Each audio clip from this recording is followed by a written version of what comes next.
After the election, it took me quite some time to gather myself and reevaluate how this could have happened, since before the election, my feed was entirely full of hopeful Democrats and Dean Withers thirst traps.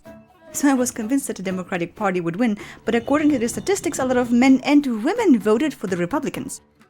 So yeah, what the frick happened? How could the Americans vote for a narcissist, a felon, and a tending accident? Well, I think for a long time we've been failing women and men, but both very differently. Hi, if you're new here, I'm Katto. I'm hiding behind a cartoon face because I value my privacy. We in the community sophisticatedly call it VTubing, and it's also way cooler to be a cat girl on the internet.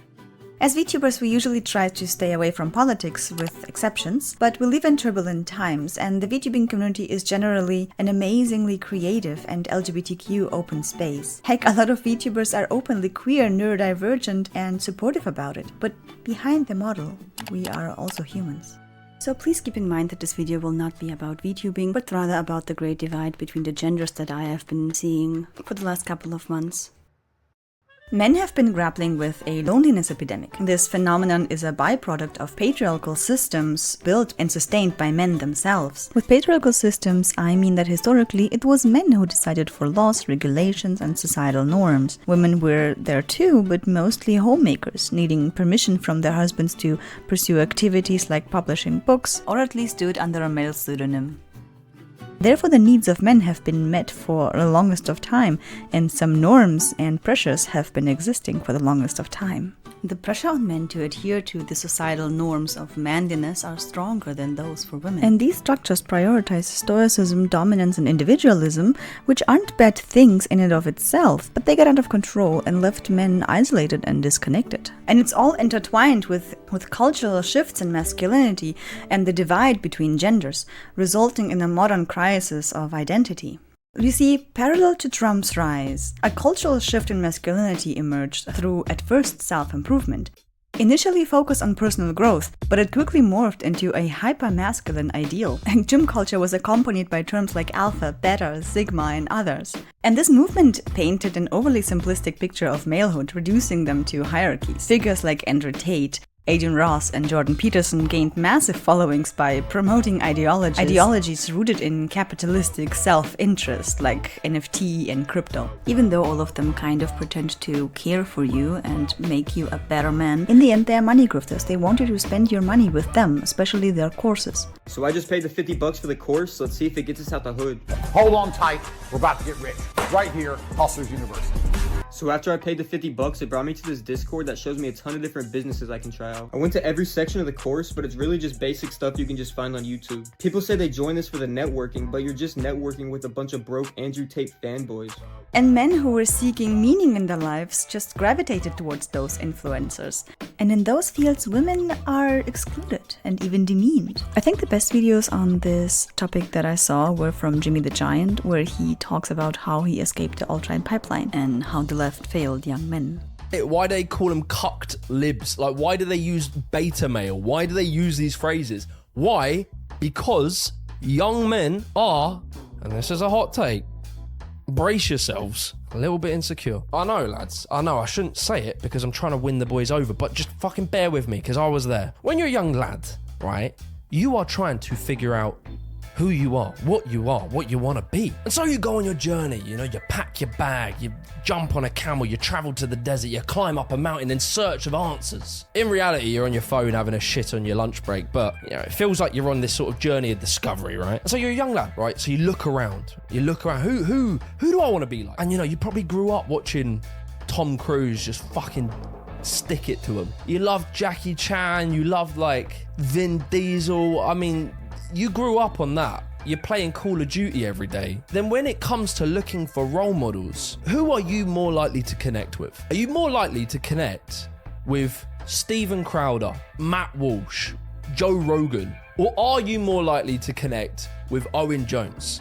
Now look, I'm really sorry. I'm not trying to fucking throw Owen Jones under the bus. I love Owen Jones. He does some very good stuff. But Owen Jones is an important example because he appeals to a different type of person. He appeals to more middle-class academic type of person. And this is the thing, right? So where we see the pro-Trump side, it tends to be young working class men and also not like graduates, not with degrees. The academic young people, they tend to be more left-wing. And so when you're a young lad and you go on the internet and you see that all of these people that you kind of want to look, be, and act like, you're at least inspired by, these guys who have gone out on their own, made a career, paved the lane, got strong, they are inspirational to you.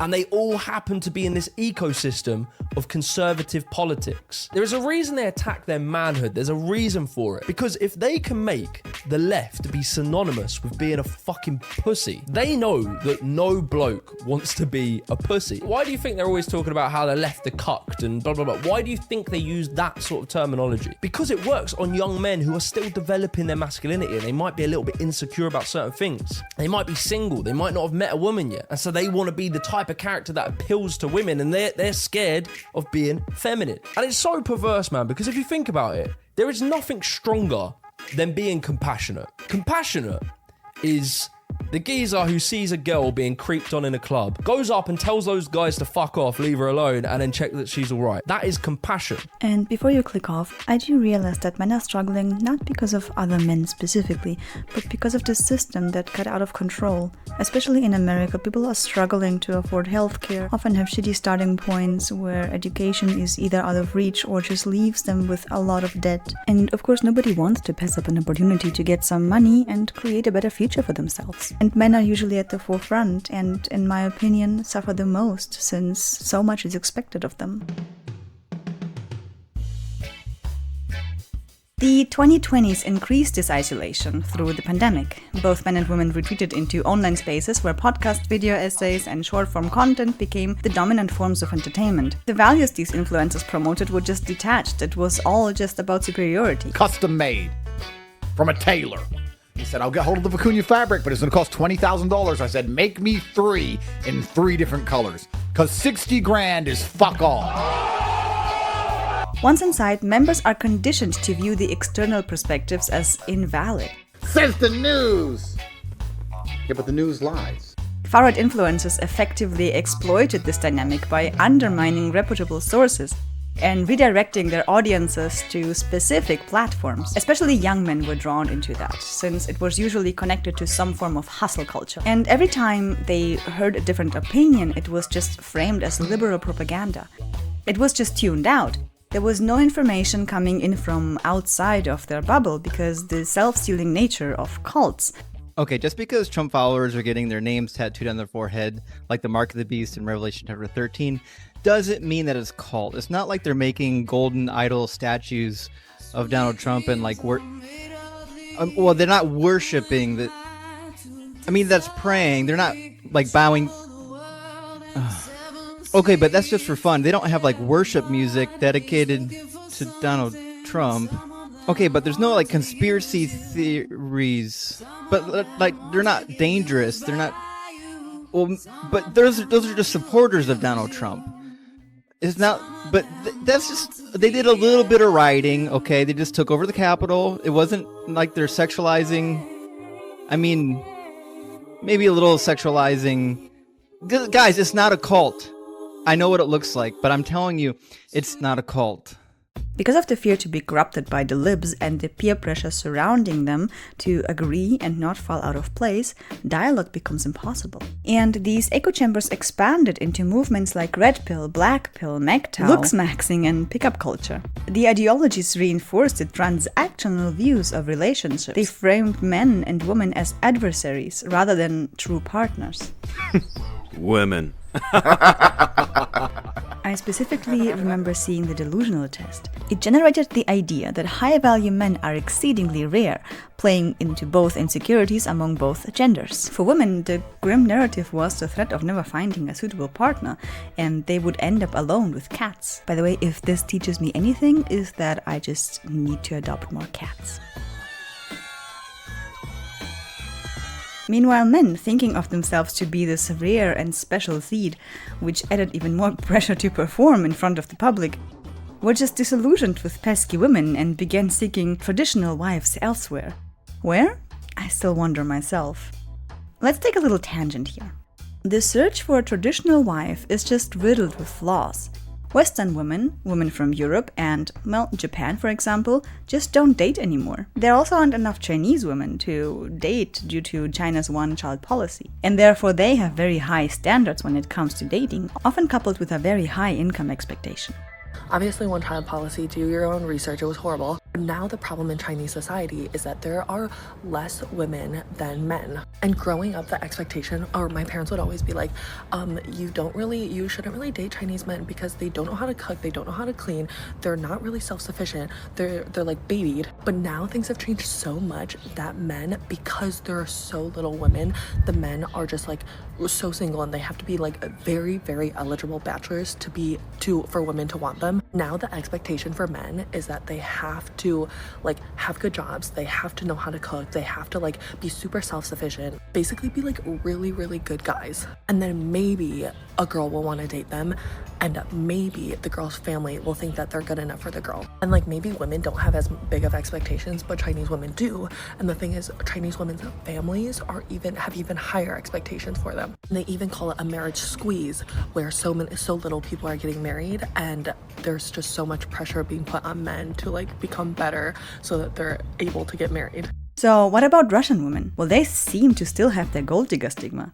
But do men really want a woman who only cares for their money? No, that would be horrible. So what's left? Middle Eastern women? Third world countries? I mean, I guess. I don't want to sound racist, but we're talking about MAGA men here. The same MAGA men that are fundamentally against immigrants, or as they would euphemistically say, illegal immigrants. So they would have to immigrate a wife into America. Make it make sense.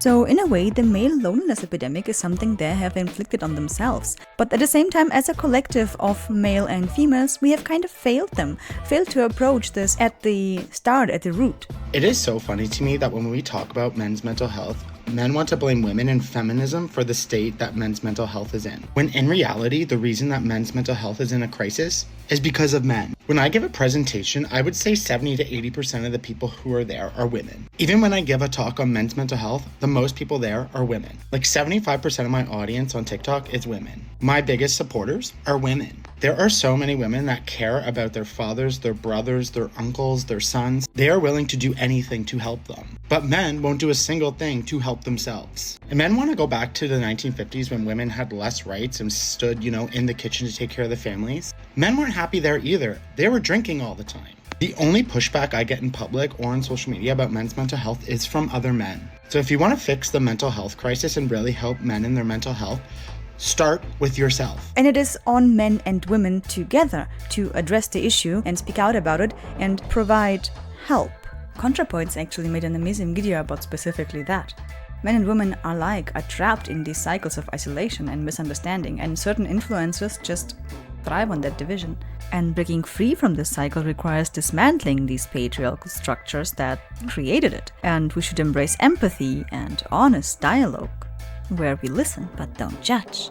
And honestly, I think in this regard, we have failed women even more. So, how do we fail women? Well, in recent years, women have started claiming their own spaces on platforms like TikTok and YouTube, and they're openly addressing systematic inequalities, particularly around the division of labor. It was usually joked around, with viral trends and tests, examining how well men divide labor or contribute to the household responsibilities. Those trends have helped illuminate the invisible labor many women carry. So women exchanged experiences, warned each other, and found solace in each other and wrote songs about it. Songs like Labor, Doll People, Feminine Rage, Us and Pigs. They became full anthems. Especially Labor shows the frustration women often feel when balancing careers, households, and family care with no pay and no recognition. While other songs like Doll People, Feminine Rage, and Us and Pigs show the horrific treatment some women unfortunately have to bear and endure. But we'll get to that later. First, let's talk about the central issue of unequal division of labor.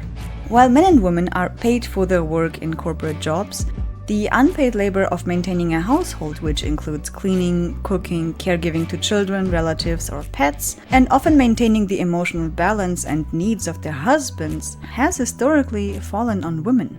And many women now demand an equitable distribution of responsibilities within the home. First and foremost, my husband does all of the grocery shopping. He does the grocery shopping, he coordinates pickup, and he does most of the dinners throughout the week for our kids. He knows what they eat, he knows what they don't, he knows what to buy. My husband knows where my kids go to school, and he's very well equipped to do pickup and drop-offs. He can do them. If I go away on a trip, he can do all of it. He knows what they need, when they need it, and where it needs to go. My husband does a lot of our bath time and bedtime routine. He takes over at night because I do the mornings by myself, and so he knows what kind of books they like, what stuffies they need, favorite sound on the sound machine, the whole nine. He can do it. These are all things that happen in our home because we strive to have an equitable partnership. We both work full time, we have 4 kids, and we are really busy, but it's important that neither one of us feels overburdened by the work in our homes. In theory, opening up this discussion and raise awareness is an amazing thing, but unfortunately that's not what happened. Because if those demands weren't met, women would openly shame their partners on social media. Comments like "divorce him" are too many to count. And with every anti-man TikTok, with every criminal incident that was executed by men, and with every male politician or celebrity exposed,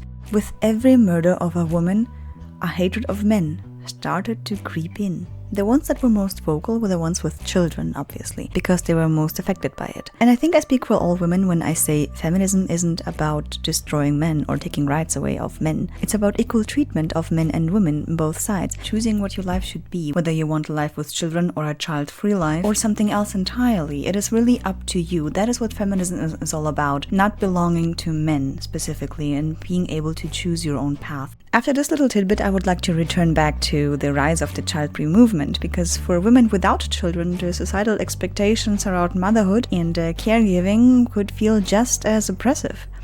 Many have turned to female influencers who promote a child-free lifestyle, arguing that modern society makes raising children just unsustainable. One particularly influential figure, the girl with the list, has amassed quite a following simply because she was cataloging the hardships of motherhood, medical complications, financial burdens, or just tragic stories of women who lost their children or lost their own lives through childbirth. Her message is clear: the risks and sacrifices of motherhood are no longer viable in today's world. And a lot of women do speak up about it. They speak about this economical hardship, or that affording food has actually become an issue, that people have to work multiple jobs to sustain themselves. But a lot of women also just pick the man as the scapegoat. It's true for some men. Some men are with women because they can't afford the woman that they really want. Some men are with you until they can do better. They're with you because you're with him and he has no job. They're with you because you're not going to expect him to pay for dates. They're with you for any number of reasons, but it doesn't have to be because he loves you. Some of them with you because it's cost effective. See, men do a cost benefit analysis in relationships.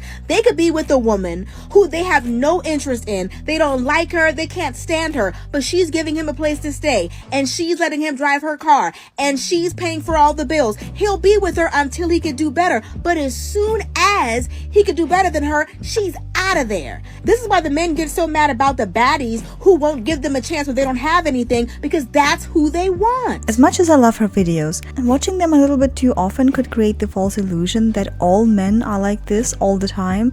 And even though she did specify some men, overexposure leads to a certain hatred. It's very easy to fall into that little slippery slope, because the tactics that are being used are the same as on the manosphere. But I hate to break it to you ladies, she's already got more personality, more humanity, and more to offer to men than the majority of you.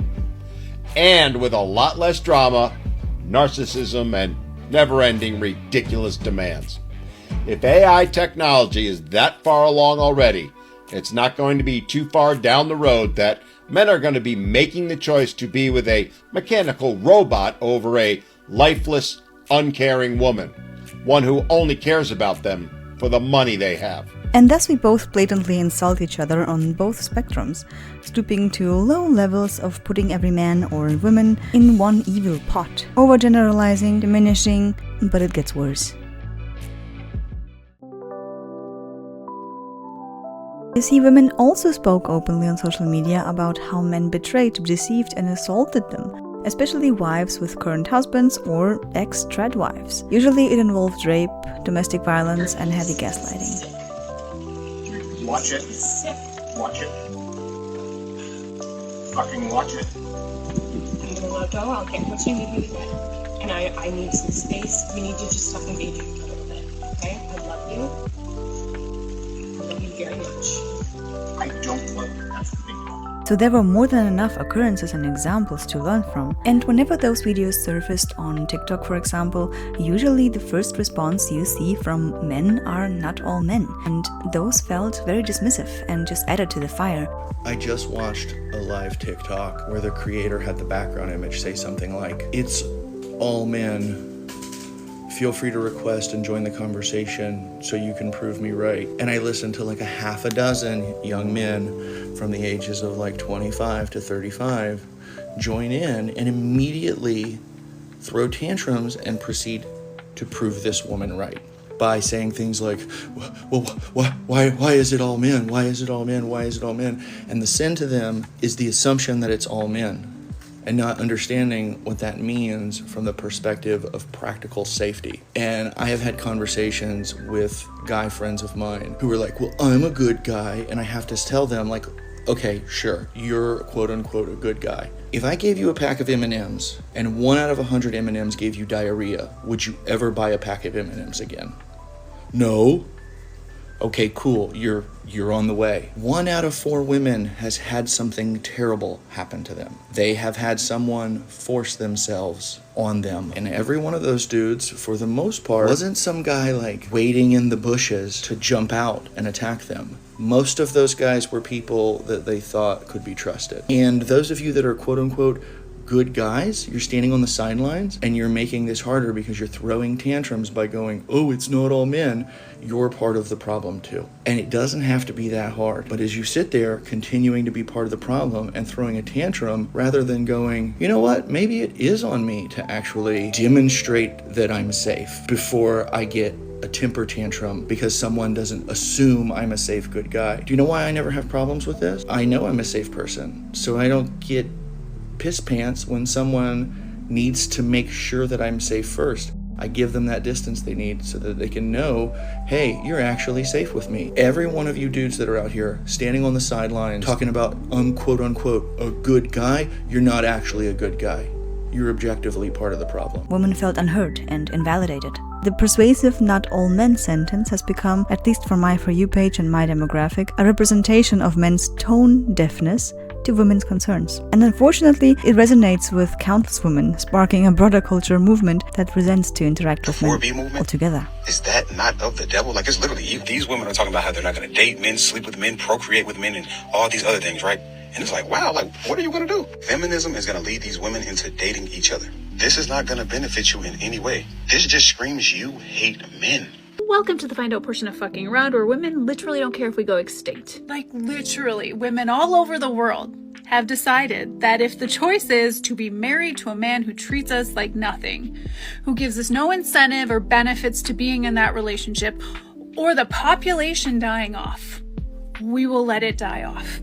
Don't worry, it won't, because there are plenty of women who will still sleep with you. But those aren't the women you're going to want. No, you're going to want the women who don't want you. Otherwise, this wouldn't bother you so much. Because it's not actually about wanting what's best for humanity. It's about you wanting to control the women you can't. Also, I think it's cute that you think if you came out and said you weren't going to sleep with women anymore, we'd actually care.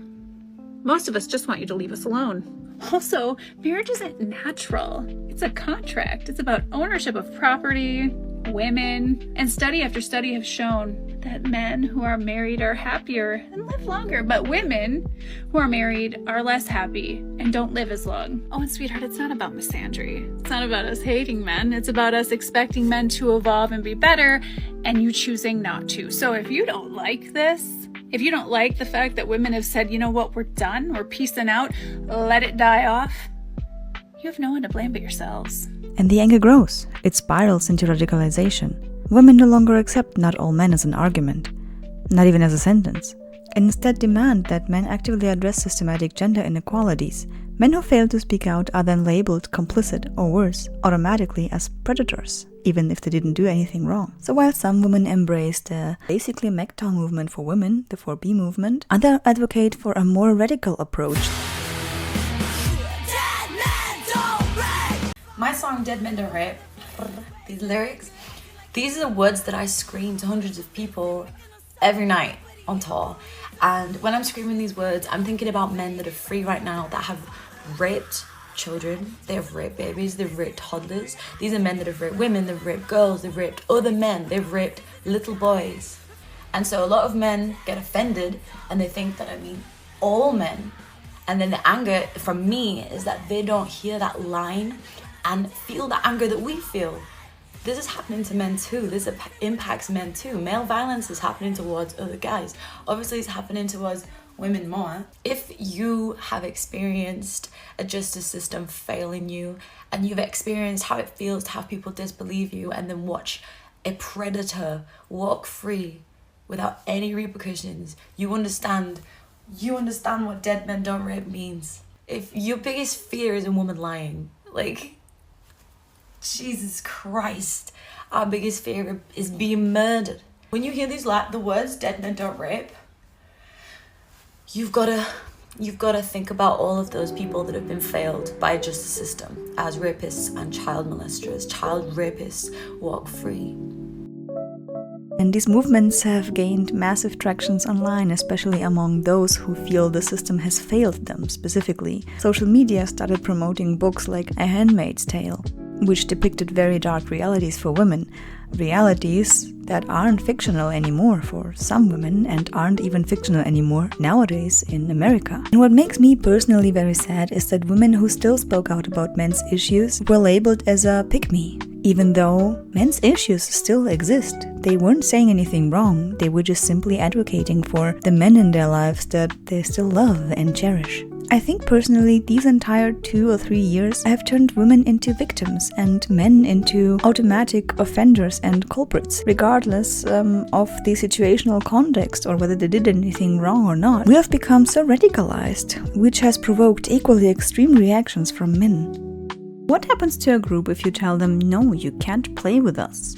They will feel alienated and create their own groups, but not because of fun, but to show this other group how horrible they are. And ostracized by these movements, they reinforce their toxic masculinity even more. Radical men dismiss these women as feminazis, vilify them, and this vicious cycle of blame and backlash perpetuates the very issues both sides actually seek to address. The women in loving, equitable relationships, or those less active on social media, often struggle to understand the intensity of these movements and trends. They see the loudest voices, those of rage and radicalism, and judge those movements based on their own limited bubble. Usually they try to fit into their expectations of friends, family, and colleagues. Many women didn't understand the issue of taking away female rights during the election, and they rather listened to their husbands who talked about economics like affordable gas prices. And I feel like we have a lack of solidarity among women. Those who are fighting for systematic change feel unsupported, while those outside usually are more privileged. They haven't faced the issues at face value, and they fail to grasp the root causes of the anger. The gender divide reached a boiling point after the election. Social media became a battleground, with women encouraged to be a menace, to fight back. Viral trends celebrated self-defense, toxic gardening, aquatefana. Fighting back is the strategy, even though it isn't even clear who to fight. Is it men? Is it MAGA?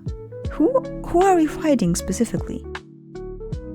And all of this has such a malicious undertone. We are collectively laughing when men start to cover the drinks in fear of getting poisoned. Movements like For B gained even more traction in the mainstream news. They advocate for women to boycott dating and reproduction. It also really didn't help that some women shaved their heads in response. As much as I personally very much understand the boycott of going against societal norms of beauty, this just created unflattering comparisons to the mental breakdown of Britney Spears back then. Traditional women celebrate the movement anyway. They celebrate it in irony, believing that the libs are filtering themselves out of the system since they won't leave children behind with their ideology. Those women will realize that they now have twice the male attention onto them, which puts them more into danger of sexual assault. And as much as I do support the 4B movement, the Dead Men Don't Rape movement, it honestly isn't the answer long term. SmackDown has shown it years before. It was a bitter movement, created by bitter men, who in the end couldn't follow through and stay abstinent. I think the same will happen to women. It is in our nature to seek out connection with other people, regardless of gender and ideology. But at the same time, the more we radicalize ourselves, the more we push the other side away from us. The more we radicalize them as well, the more they will feel ostracized, the more they will start their own movements which are very contrary, very childishly against women. I understand that actually taking focus on yourself and not date might be an amazing decision for certain people, but collectively I just don't see it happen. In the end, it's not helping us. It is helping corrupt politicians and companies, distracting from the issues that we actually do have and keeping society fragmented.